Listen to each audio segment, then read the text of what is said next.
Datel černý je největší evropský šplhavec s délkou těla až 47 cm. Je to černý pták s červenými znaky na hlavě a bělavým okem.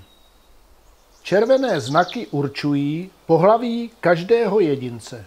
Samec má červené temeno hlavy až k zobáku, kdežto samice má červenou pouze zadní část temena hlavy.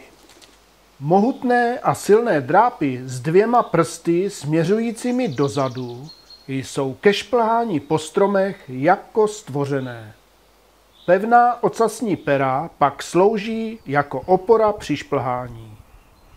Silný a ostrý zobák mu umožňuje tesání do dřeva stromů. Dlouhým lepkavým jazykem pak vytahuje hmyz a jeho larvy z chodbiček ve dřevě. Je to tedy hmyzožravec, živící se především dřevokaznými brouky a jejich larvami. Datel černý si ale rád pochutná také na mravencích. Na rozdíl od žluny zelené, která je vyhrabe spíše na louce, datel dává přednost mravencům lesním. Obývá převážně souvislé lesy, a to jehličnaté, smíšené i listnaté s mohutnějšími stromy. Do stromů si hloubí hnízdní dutiny většinou výš než 8 metrů a pouze na hladkých kmenech bez větví. Nejčastěji lze pozorovat dutiny datla v buku, jedli či borovici. Nepohrdne ale také suchou olší, jako v tomto případě. Dutinu většinou tesá samec a samice mu občas pomáhá.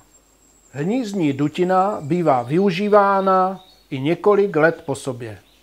Některé páry však tesají každý rok dutinu novou. Samice snáší jednou ročně 3 až 5 vajec, na kterých sedí oba rodiče po dobu asi 2 týdnů. Zajímavostí je, že v noci na vejcích sedí vždy jen samec. Mláďata datla černého vylétají z hnízda přibližně po 4 týdnech. 1 až 2 měsíce se potulují v okolí hnízdní dutiny a potom je rodiče vyženou ze svého teritoria. Dutiny, které datly znovu neobsadí, slouží několika dalším ptačím druhům. Využívají je například holub doupňák nebo sýc rousný. Datel černý je stálý pták.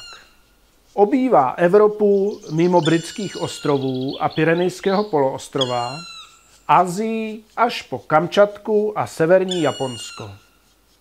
Závěrečná zmínka bude o velkém tajemství datlu černých. Většina populace datlu černých, asi 80 až 85%, má na zornici vepředu černou skvrnu. U každého jedince se liší tvarem i velikostí. Zornice tak vypadá, že není kulatá, ale má protáhlejší tvar směrem dopředu. Protože tuto skvrnu má převážná většina datlů černých, přináší pravděpodobně nějakou evoluční výhodu. Na funkci této skvrny ještě nikdo nepřišel, a tak si musíme na odhalení tohoto fenoménu ještě počkat.